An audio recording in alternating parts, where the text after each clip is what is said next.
Etxean ere gaur protestak izan dira, baina kasu honetan Osakidetzako langileak izan dira. Osasun publikoaren aldeko manifestazioa egin dute Bilbon eta Gasteizen osasun publikoa herri plataformek deituta. Osakidetzak bizi duen egoera salatu dute eta aldaketa sakonak eskatu dizkiote Jaurlaritzari.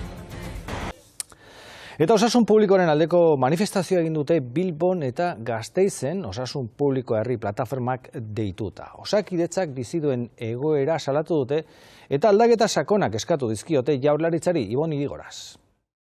Bilbon eta Gasteizen goizean eta Donostian arratsaldean helburu berdinarekin osasun publikoen alde egiteko exijitu Eusko Jaurlaritzari norabidea aldatu behar duela. Antolatzaileek salatu dute osasun pribatua ari dela indartzen diru publikoa erabilita.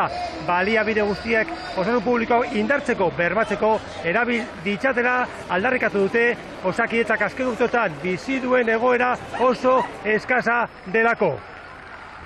Osakidetzaren egoera salatzeko, ikustarazteko zein den gure errealitatea, herritarrok errealitatean bizitzen dugun egoera Osakidetzaren inguruan, nola murrizketak pairatzen ditugun, paken itxierak, itxaronaldia.